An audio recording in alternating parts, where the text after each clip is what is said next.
You've heard it. That loud, stuttering machine gun roar that rolls down off a hill as a big truck comes down a grade. A string of firecrackers, a giant jackhammer, a sound you can hear from half a mile away. And you probably figured the truck was either falling apart, or the driver was gunning the engine, or it was just an obnoxiously loud rig. Here's the part almost nobody realizes. That sound isn't the engine struggling, and it isn't anything breaking. It's the truck braking, with its engine instead of its brakes. The driver isn't pressing the pedal harder. He has turned the engine itself into a brake, and it is so powerful it's often the main thing keeping 80,000 pounds from becoming a runaway. The mechanism is called a compression release. And here's the strange part. In a lot of towns, using it is flat out illegal, with signs posted on the way in to prove it. The whole thing exists because a man nearly died on a mountain in 1931, and the reason it gets banned has almost nothing to do with safety. Stick with me, because both halves of that are stranger than they sound. So let's get into it. What is that sound really? How does an engine slow a loaded truck without ever touching the brakes? Why is it so violently loud? Why would any town ban something that prevents runaways? And why do truckers call it a Jake brake when that is actually just a brand name, like calling every tissue a Kleenex? Here's what almost everyone gets wrong. We assume the engine is revving, working hard, fighting to slow the truck down. It's the opposite. The engine stops doing its job entirely and becomes something else, an AIR pump that the truck now has to fight. Think back to the brakes on a mountain grade. The brakes only buy time. The engine does the real holding. This is exactly how. Normally, the engine burns fuel to push the truck forward. Flip that around, cut the fuel, and now the truck's own momentum is shoving the engine around, and the engine fights back by compressing air and throwing the energy away. That is a compression release.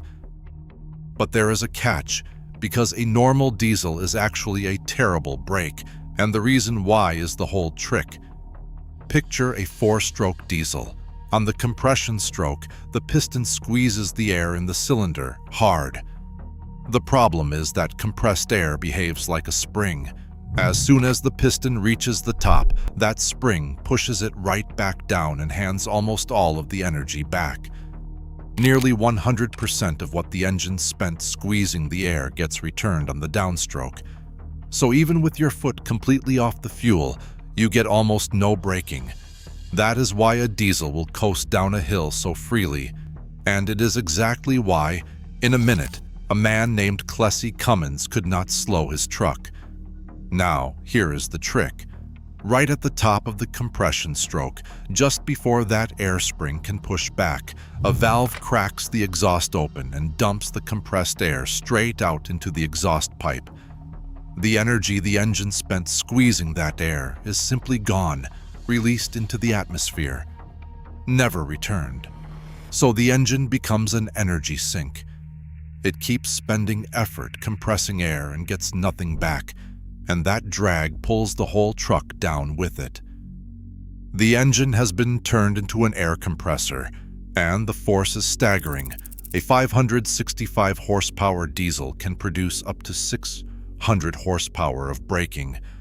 On a long grade, that can do most of the work of slowing the truck, which saves the friction brakes from overheating into the brake fade we covered last time. So why is it so loud? Because that release is a burst of air at up to 700 pounds per square inch, blasted into the exhaust manifold, dozens of times every second, one sharp crack per cylinder. Without a good muffler, it can pass 100 decibels. By one measure, the sound pressure is 10 to 20 times that of a jackhammer. That staccato brap, brap is just each cylinder dumping its compressed air in turn. And this is the key to the whole ban, because the loudness depends almost entirely on the exhaust. With proper mufflers, it is a low rumble you'd barely notice. With straight pipes, a modified setup, or a worn-out muffler, it becomes that ear-splitting bark. So if this device is this powerful, and this good for safety, why would anyone make it illegal? The answer goes back to one terrifying night. In August 1931, Clessie Cummins, the founder of the Cummins Engine Company, set out with 2 colleagues to drive a diesel truck from New York to Los Angeles and break the cross-country speed record. At dusk on the 5th day, he reached the top of the Cajon Pass, 3,777 feet up on old Route 66, and started down a 35-mile gravel grade towards San Bernardino. And the brakes overheated and faded. The exact same failure on the exact same pass that swallows trucks into gravel ramps to this day. Stuck in 3rd gear, unable to drop any lower, Cummins realized he would, in his words, just have to ride it out. At the bottom of the grade, a freight train was cutting across the road. His truck cleared the back of the caboose by inches. He escaped, as he put it, certain death by inches and carried scars on his back from that night for years.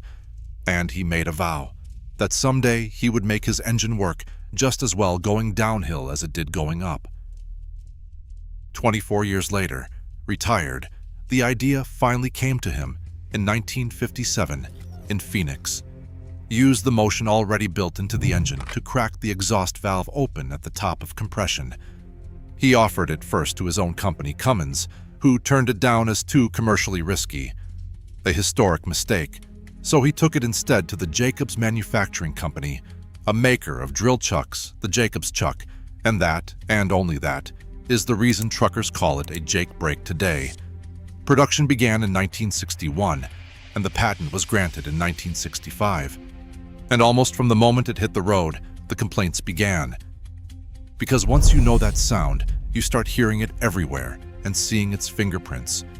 Those yellow signs at the edge of small towns and at the bottom of grades: no engine brake, no Jake brakes, compression braking prohibited, unmuffled engine, braking prohibited. Every one of them is a noise ordinance, enforced with a fine.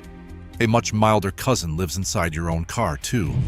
Lift off the gas going downhill and the engine drags you back a little. That is engine braking as well, just quiet, because a gasoline engine quietly chokes its own airflow instead of dumping compressed air. You'll hear the truck version most near mountain passes, on long off-ramps, on the approach to a way station, anywhere heavy trucks have to shed speed fast, and the deepest connection of all loops right back to last time. This is the same idea as a gravel runaway ramp. Both are ways of throwing a truck's energy away so it cannot kill anyone. One does it silently, in a bed of loose stone. The other does it out loud, through the exhaust. The bark you found annoying is a truck actively choosing not to become a runaway, and the fight over it is still going. Truckers and safety agencies argue the bans are backwards, that engine brakes plainly make highways safer, and the noise comes from bad mufflers, not the brake itself. Several states floated bills in 2025 to stop pointless use on flat ground. Meanwhile, the engineering keeps getting quieter, with low-noise modes that stagger the valve openings to spread the sound out, and mufflers tuned specifically to the bark. And in 2022, in a full-circle twist, Cummins bought Jacobs Vehicle Systems, bringing Clessie's invention home to the company he founded over 90 years earlier. So the next time that machine gun roar rolls down off a hill, you will hear it differently. It is not a truck breaking down, and it is not a driver showing off. It is an engine that has stopped being an engine, a compression release cracking open dozens of times a second, throwing the truck's energy out through the exhaust, so that 80,000 pounds can come down a mountain under control. The sound that gets it banned is simply the sound of that energy leaving, and it traces all the way back to one man clearing the back of a freight train by inches on the Cajon Pass, who decided his engine should work as well going down as it did going up. Next time you pass a no engine brake sign, you'll know it isn't banning a danger. It is banning a noise, the sound of physics keeping a truck alive. And speaking of trucks pulling off the highway, have you ever wondered why a loaded rig is forced to exit, line up, and sit on a giant scale built into the road, and what is actually happening inside that little building beside it? Because that turns out to be far stranger than it looks.